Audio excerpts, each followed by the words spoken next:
오늘은 우리가 해방 69주년이 되는 광복절을 앞둔 그런 주일입니다. 그리고 이번 주간에 로마 교황이 우리나라를 방문하게 됩니다.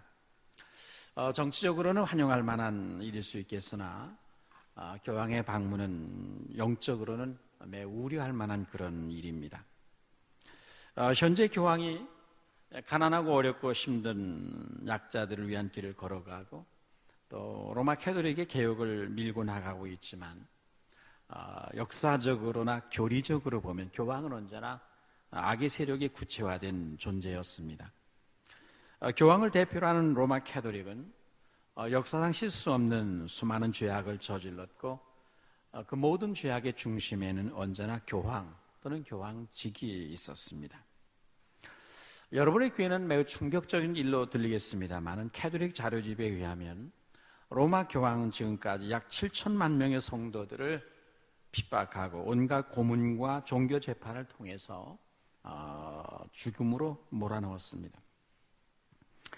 그래서 마틴 루터나 요한 칼빈이나 웨이클리프나 또는 존 낙스, 틴데일, 즈빙글리, 멜랑키톤, 요한 웨슬레, 로이 존즈나 제네바본 또는 흠정역본의 번역자들, 웨스터민스터 신앙고백, 사보이서는 침례교회 신앙고백서 등이 모두 교황을 적그리스도로 규정을 했습니다.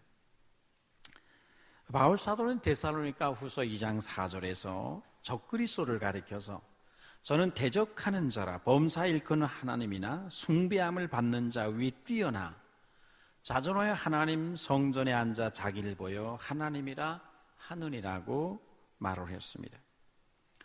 지상에서 모든 뛰어나 숭배함을 받는 모든 자들 위에 뛰어난 자로서, 그런데도 또 하나님의 성전에 앉아 주님이 받으셔야 할 영광을 대신 차지하고 사실상 그리스도를 대적하는 범세계적인 인물이 누구이겠습니까? 예수 그리스도가 교회의 머리임에도 불구하고 교황이 교회의 머리가 돼요. 교황 무호소를 주장하고 교황이 교자에서 말할 때는 오류를 범할 수 없다고 교황 무호소를 주장하고 연옥에서의 고통받는 기간을 교황이 경감시킬 수 있다고 주장하며 이에 반대하는 수많은 성도들을 핍박하고 불 속에 던지고 잔인하게 죽인 교황 또는 교황 제도야말로 역사에 나타난 악의 집합체로서 적그리스도입니다. 저는 전에 바티칸에 있는 베드로 대성당을 가보고 경악을 금할 수가 없었습니다. 베드로 대성당 가장 중앙부에 있는 교황이 미사를 집전하는 바로 그 자리입니다. 중앙 이 자리에 큰 기둥이 있는데 그 기둥에는 용이 새겨져 있습니다. 뿐만 아니라 베드로 대성당의 캐노피에는 4마리의 뱀 기둥이 받치고 있습니다. 사단의 형상인 그런 용이 그려져 있는 그런 그림을 새겨놓고 거기서 하나님을 예배한다고 할 때 그곳이 하나님이 임재하시고 영광을 받으시는 성전이 될 수 있는가? 상식적으로 정상적인 그리스도인이라면 도무지 이해가 되지 않는 그런 일들입니다. 제가 보기에 바티칸은 그리고 베드로 대성당은 완전히 우상숭배의 전당 같다는 그런 느낌을 받았습니다. 그리고 로마 교황은 완전히 적그리스도의 표상일 수 있다는 생각을 했습니다. 로마 캐톨릭은 워낙 많은 우상숭배적인 요소를 갖고 있기 때문에 10계명의 두 번째 계명을 없애버렸습니다. 여러분 10계명의 제2계명이 무엇입니까? 우상을 숭배하지 말라는 계명입니다. 로마 캐톨릭은 우상숭배로 가득하기 때문에 이 두 번째 계명을 없애버리고 첫 번째 계명을 둘로 나누어서 10계명을 채웠습니다. 그래서 하나님의 율법에 규정하신 10계명을 변조시켜버리는 그런 일도 저질렀습니다. 오늘날 로마 캐톨릭의 최종 목적은 세계 종교 통합입니다. 그들은 세계 종교, 모든 종교를 통합을 꿈꾸고 그 일환으로 세상에는 여러 종교에 불교, 힌두교, 로마 이슬람교 다 구원이 있다는 종교 다원주의를 표방하고 있습니다. 그런 로마 교황의 방안으로 인해서 이 땅에 벌어질 영적 지형의 변화를 생각하면 결코 로마 교황의 방안을 우리가 기뻐하고 환영할 수만은 없는 것입니다. 광복 69주년을 맞이하면서 에스겔 37장에서 하나님이 이스라엘의 회복을 예언한 말씀을 오늘 본문으로 삼았습니다. 이스라엘은 당시 남과 북으로 나누어져서 서로 물고 뜯으며 비방하고 대결을 하며 싸우다가 하나님을 등지고 배반하다가 이방 나라의 멸망을 당하고 그리고 머나먼 이방 나라의 변방의 포로로 끌려갔습니다. 그때 하나님은 에스겔 선지자를 어느 날 환상 중에 골짜기로 데리고 가셔서 그 골짜기에 가득하게 쌓인 수많은 해골들과 마른 뼈대들을 보게 하셨습니다. 하나님은 선지자를 향해서 이 뼈들이 살겠느냐라고 질문하십니다. 죽은 지 오래돼서 바싹 마른 해골이고 뼈들, 그 골짜기 안에 가득한 이 뼈들이 살겠느냐라는 하나님의 질문입니다. 인간적으로는 그 바싹 마른 뼈들이 살아난다는 것은 절대적으로 불가능합니다. 그러나 하나님의 전능하신 능력이 무엇인가를 믿는 선지자는 그것이 불가능하다고 대답할 수가 없었습니다. 그래서 오직 주께서 아십니다 라고 대답을 합니다. 하나님 선지자에게 그 골짜기에 가득한 바싹 마른 뼈들은 바로 희망을 잃어버린, 하나님을 등지고 하나님을 배반하고 영적 죽음 아래 놓인, 좌절과 절망 속에 빠진 이스라엘 백성을 말해주는 것이라고 그렇게 말씀하셨습니다. 인자야, 이 뼈들은 이스라엘 온 족속이다. 그들이 이르기를 우리의 뼈들이 말랐고 우리의 소망이 없어졌으니 우리는 다 멸절되었다 하느니라. 여기 바싹 마른 수많은 뼈들을 통해서 하나님은 이스라엘 백성의 영적인 상황이 어떤 것인가를 선지자에게 보여주셨습니다. 믿음의 능력을 잃어버린 백성들, 비관주의에 빠져버린 백성들, 하나님을 잃어버리고 하나님을 등지고 낭만과 좌절에 빠진 여호와의 백성들을 하나님은 바싹 마른 해골들, 마른 뼈들로 보여주신 것입니다. 그들은 더 이상 하나님을 바라보지 않았습니다. 하나님께 대한 갈망을 잃어버린 지 오래됐습니다. 하나님의 약속도, 하나님의 위대하심도, 하나님의 선하심과 전능하심도 바라보지 않고 있었습니다. 그래서 그들은 비관주의에 빠져 있었고 모든 소망을 잃어버린 채 절망 가운데 엎드러져 있었습니다. 이것이 당대의 이스라엘 백성의 모습이었습니다. 여러분, 이 골짜기에 가득한 마른 뼈들, 해골떼들은 하나님 보시기 오늘 이 땅의 영적인 모습일 수 있습니다. 지금 우리나라의 형편이 어떻습니까? 이 백성들의 희망을 점차 잃어가고 갈갈이 우리의 마음이 찢겨져서 서로 원망과 비방과 대결을 하는, 그래서 나라가 하루도 평안할 날이 없는 그런 상황에 떨어졌습니다.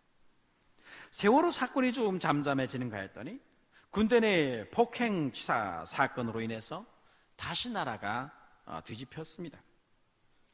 그런 구타 폭행치사 사건들이 오늘 대한민국의 군대 내에 존재한다는 사실이 사실 엄청난 충격적인 일입니다. 그러나 여러분, 그것이 어디 군대뿐이겠습니까?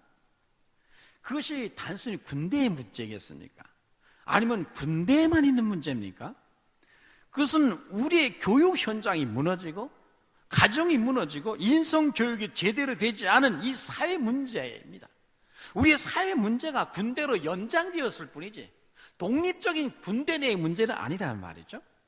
군대 문화를 탓하기 전에 오늘날 우리 사회의 왕따 문화, 학교 폭력, 가정 폭력, 사회 폭력의 연장선에서 이 문제를 봐야 되는 거죠.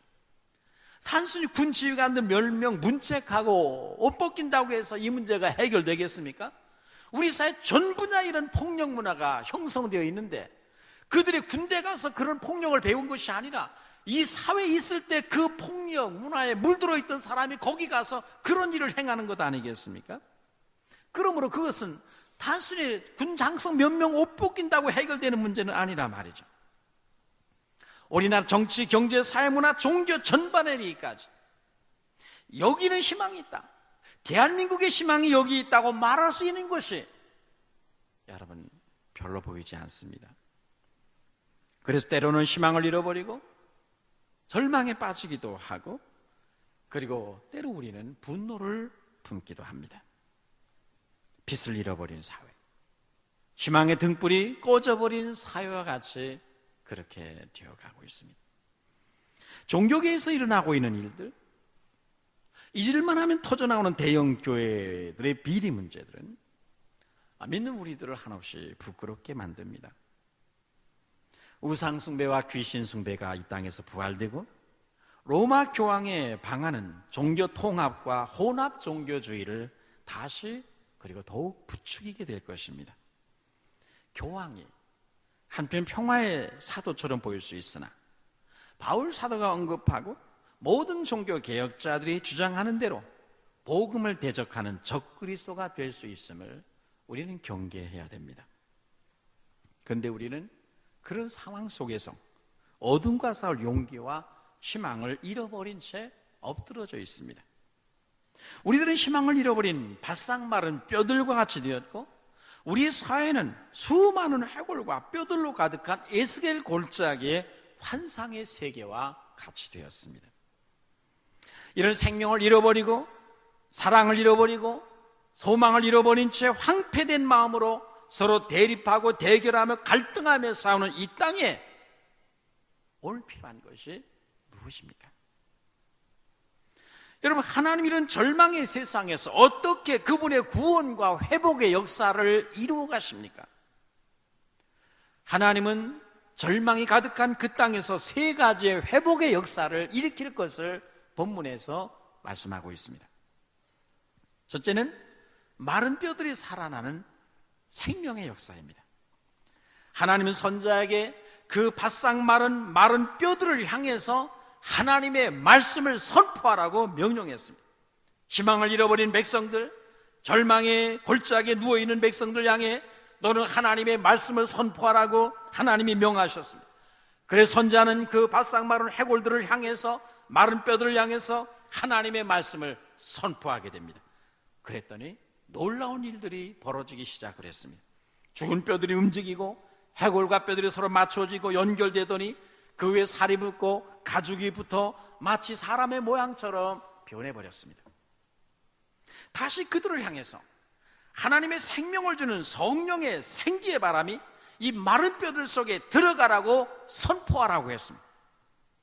그래서 하나님의 명령대로 하나님의 생기가 이곳에 들어오도록 요청했더니 사방에서 하나님의 생명의 바람이, 성령의 바람이 들어가자 그 연결되고 가죽이 덮였던 그 시체들이 생명을 얻고 일어나서 거대한 하나님의 군대로 일어나게 됐습니다.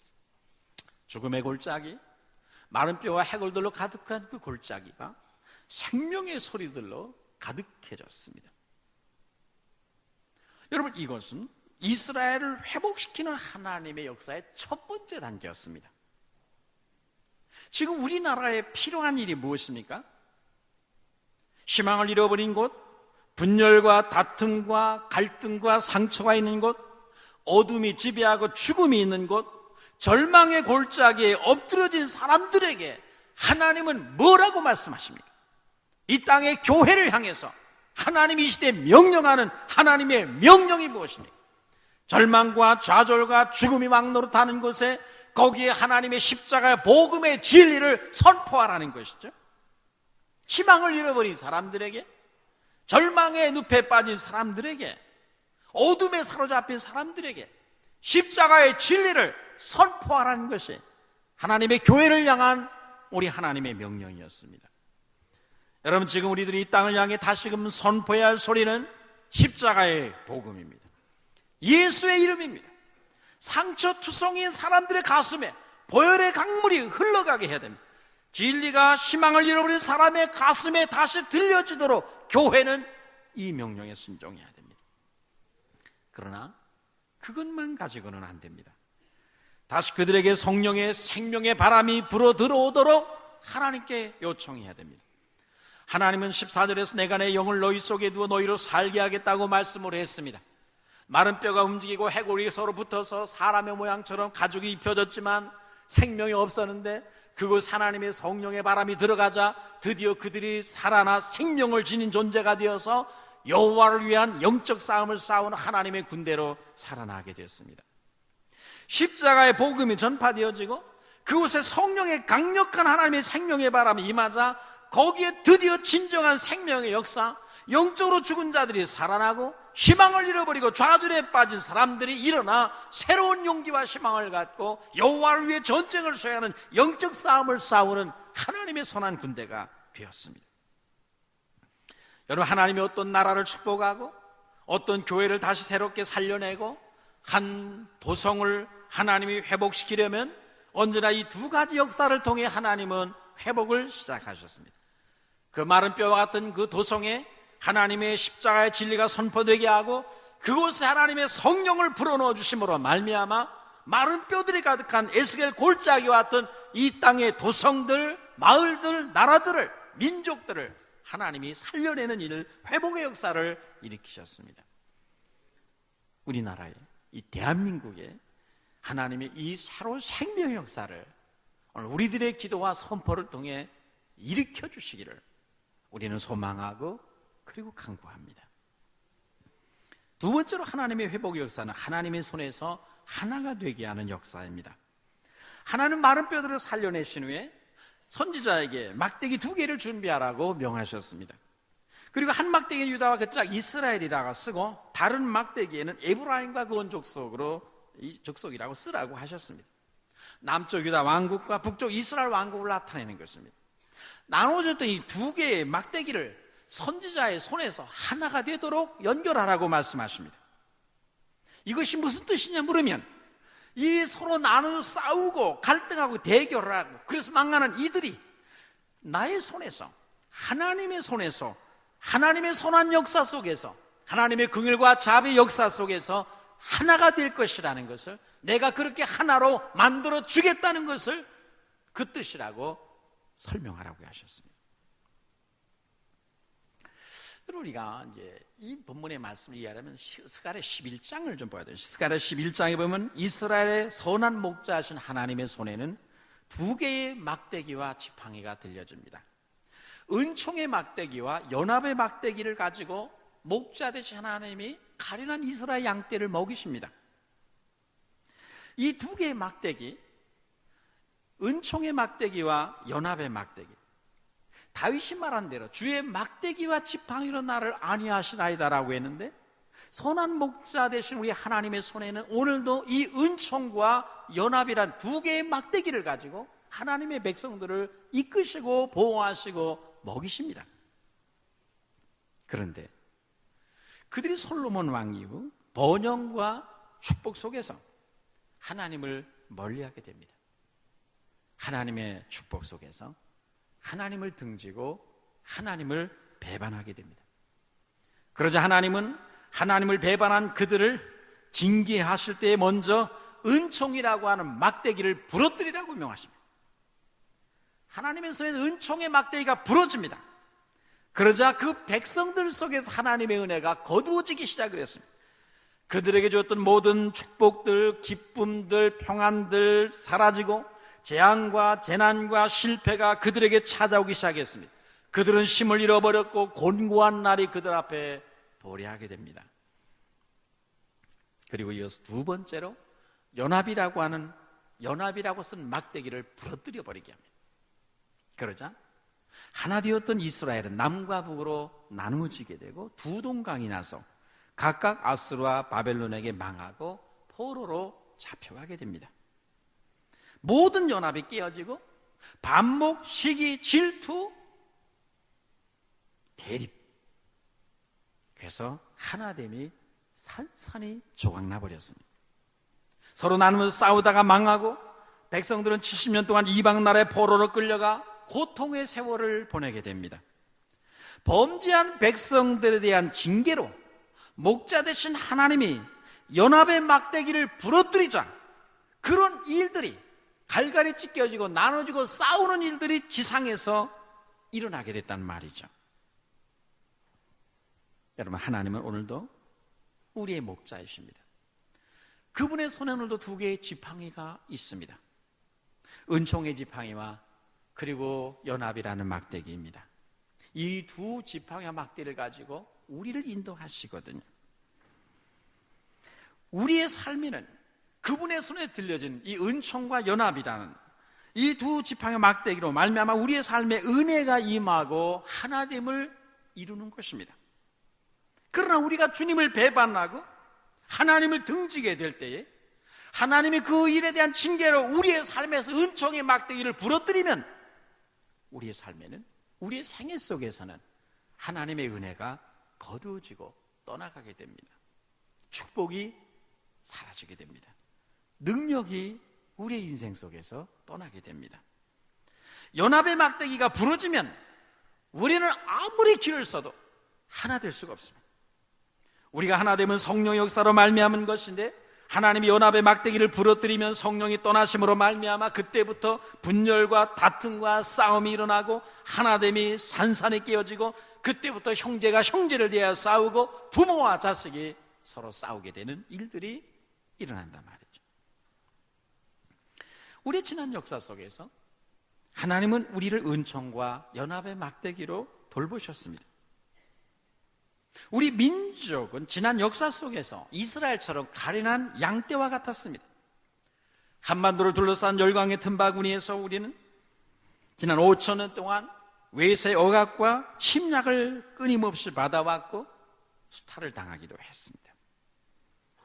힘없고 가련한 양떼와 같던 우리 민족을 향한 하나님의 긍휼과 자비는 각별한 것이었습니다. 지난날 우리 민족이 일제 치하에서 신음하며 고통당하고 있을 때 하나님 이 땅에 긍휼과 자비를 베푸셔서 자유와 해방을 주셨고 복음의 빛을 비추어 주셨습니다. 우리 민족을 불쌍히 여겨주시고 그리고 우리에게 십자가의 복음을 주시고 마른 뼈와 같은 이 민족의 가슴 속에 우리 주님의 십자가 복음의 진리를 전파해 주셨습니다. 복음이 이 땅에 전파될 때마다 삼천리 방방곡곡에 성령의 기름이 부어져서 1907년에 대부흥운동이 일어났고 세계 교회 역사에 없던 대부흥을 한국교회가 경험하게 하셨습니다. 그 성령의 권능을 힘입어서 우리 믿음의 선조들은 우상 숭배와 싸우고 미신과 싸우고 귀신 숭배와 싸우며 이 땅에서 죄악과 어둠을 몰아내기 위해서 피 흘리는 싸움을 했습니다. 믿음을 지켜내며 이 땅의 모든 마을과 도시마다 하나님의 교회를 세웠습니다. 그런데 한국 장로교회가 평양 총회에서 일제 신사참배를 국가 의례로 받아들이고 신사참배를 하기로 결의를 하게 되었습니다. 하나님의 교회가 일본 귀신에게 아침마다 동방요배를 하기로 결의하여 하나님을 배반하게 됐습니다. 이것이 한국 장로교회가 저지른 역사적인 죄악입니다. 그때 연합의 막대기가 부러지게 됩니다. 장로교회는 그 후로 끊임없는 분열과 다툼의 길을 걸어왔고 수많은 교파로 분열되었습니다. 여러분, 대한민국에는 장로교회 교파가 몇 개인지 여러분 아십니까? 아무도 모릅니다. 하늘에 계신 하나님 한 분 외에는 아무도 모릅니다. 그 정도로 장로교회는 분열되어 왔습니다. 장로교회가 저지른 역사적인 이 죄악으로 말미암아 하나님이 연합의 막대기를 부러뜨렸다고 그렇게 봅니다.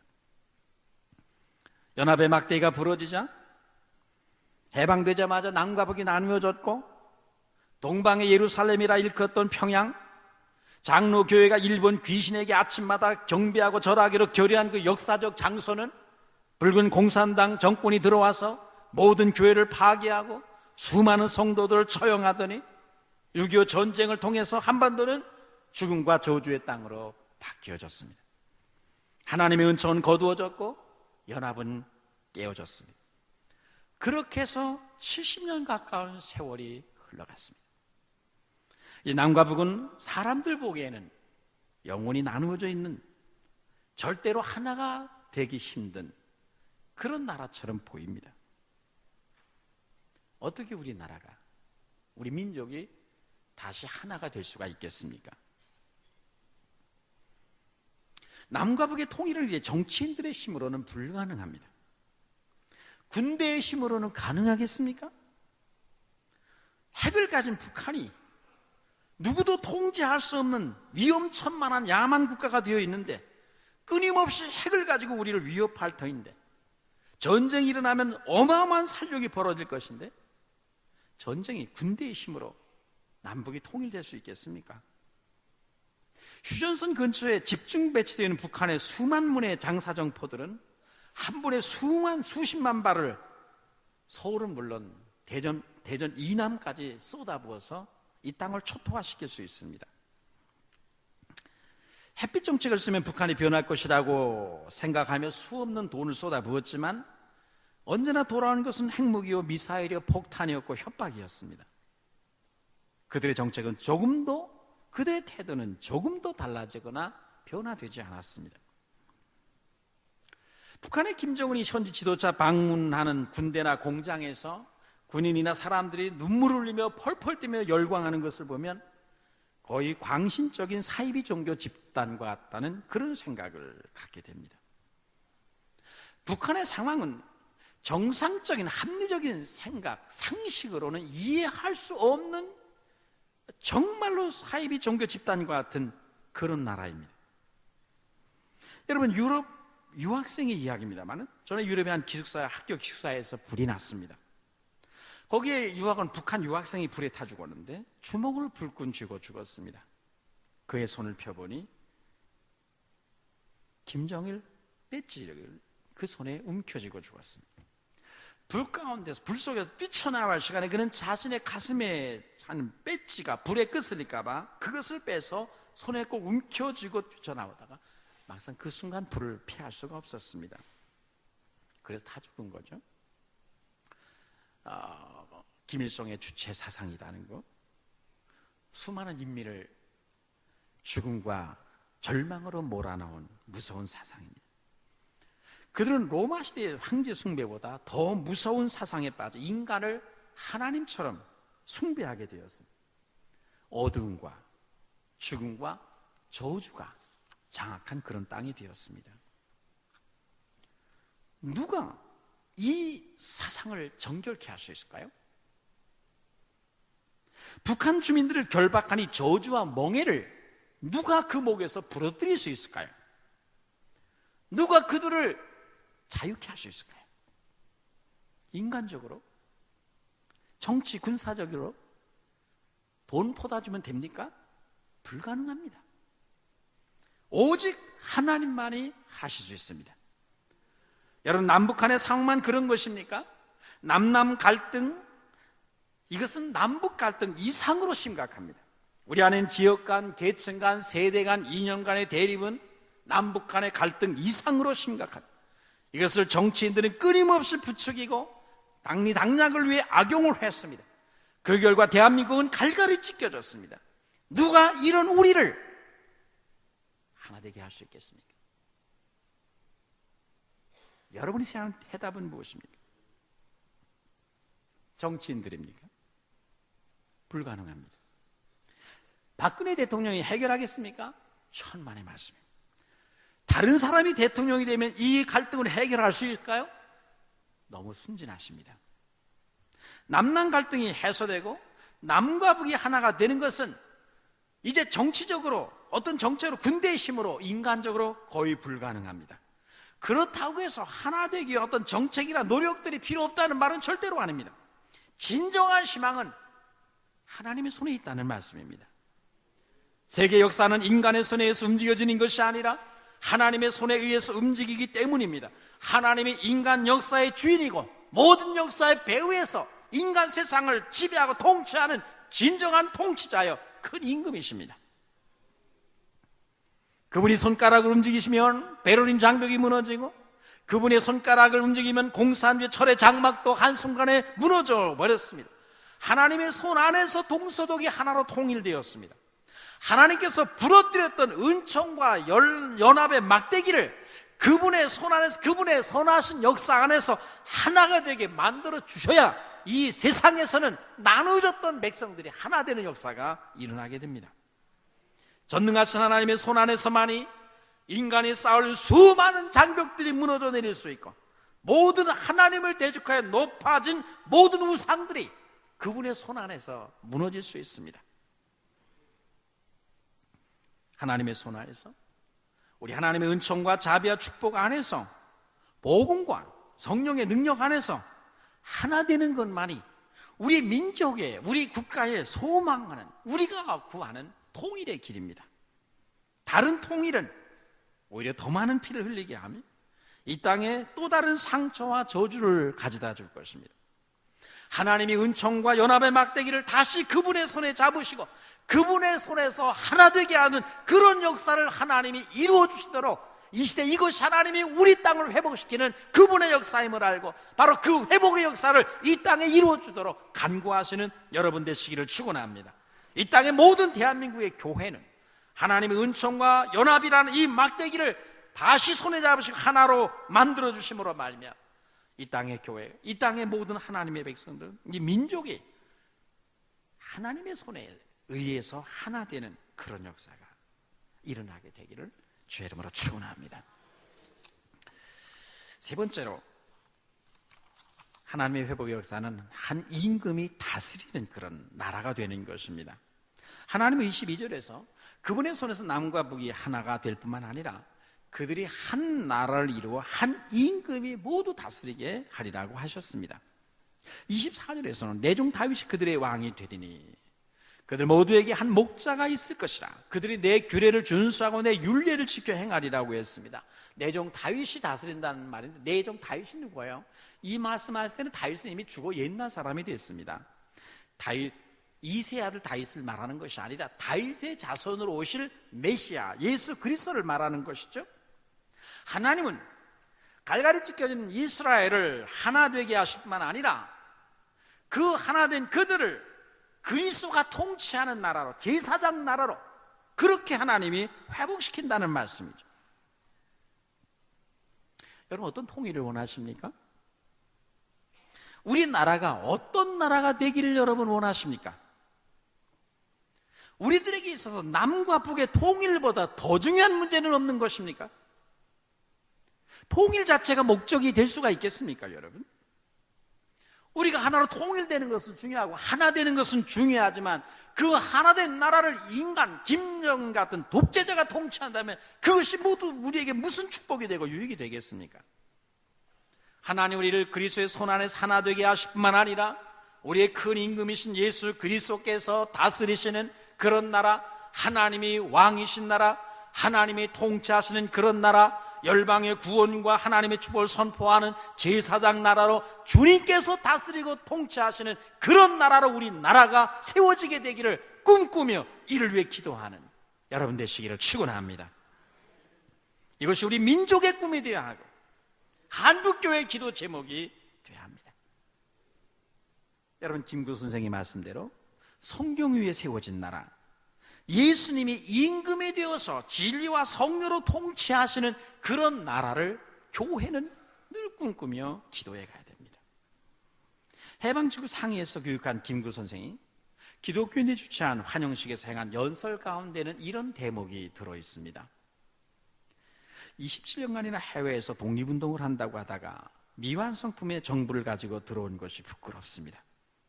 그러나 그리스도의 정병들이 내 뒤에 있고 하나님이 내 위에 계시니 담대히 자리에 섰습니다. 경찰서 열을 세우지 말고 교회 하나를 세워야 합니다. 서대문 감옥에서 15년간 옥살이를 할 때 나의 어머님이 묘원에 오실 적마다 눈물로 교훈하시기를 너는 성경을 떠나지 말라. 가족은 내 곁에서 너를 위로하지 못할지라도 예수님은 너를 떠나지 않으리라고 말씀하신 그 어머니의 말씀이 늘 제 마음에 새롭습니다. 우리가 어떻게 하면 망하지 않는 나라를 세울 수 있습니까? 그것은 곧 성경 위에 세워진 나라입니다. 우리는 성경 위에 나라를 세워야 합니다. 이것이 김구 선생이 연설 가운데 행한 말입니다. 그렇습니다. 망하지 않는 나라는 성경 위에 세워진 나라입니다. 우리는 그런 나라를 꿈꿔야 합니다. 광복 69주년을 맞이하면서 우리는 하나님께서 남과 북이 하나님의 선한 역사 안에서 그분의 손길 아래서 하나가 되고 우리 주님이 이 나라의 크신 임금이 되어서 이 백성들의 마음과 양심과 의지를 주님이 다스려 주시는 이 땅에 진정한 축복이 도래하기를 우리 모두가 꿈꾸며 기도하는 그런 성도들 되시기를 주 이름으로 축원합니다. 말씀을 마치겠습니다. 우리는 오랜 동안 우리의 소원은 통일이라고 하는 노래를 불렀습니다. 60년 또는 70년 전부터 부르던 그 노래를 우리는 지금도 부르고 있습니다. 아직 그 소원이 이루어지지 않았기 때문입니다. 그러나 우리는 희망을 포기하지 아니하고 다시금 이 나라와 민족을 위해 기도해야 됩니다. 하나님, 이 민족을 긍휼히 여겨 주십시오. 이 땅을 치유해 주시고 고쳐주시고 회복시켜 주십시오.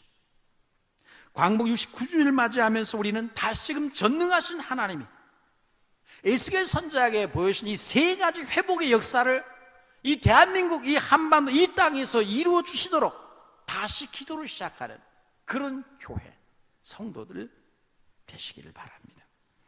하나님 이 땅의 십자가의 복음과 성령의 역사로 우리를 다시 살려내는 생명의 역사들, 갈갈이 나누어지고 찢겨진 이 백성들이 하나님의 손에서 하나가 되고 하나 되는 이 역사, 하나됨의 역사, 하나님이 친히 우리의 큰 임금이 되셔서 친히 이 나라를 다스리시고 의로 통치해 주셔서 공의가 강물처럼 흐르는 그런 역사가 우리 하나님으로 말미암아 이 땅에 이루어지도록 우리는 이것을 갈망해야 됩니다.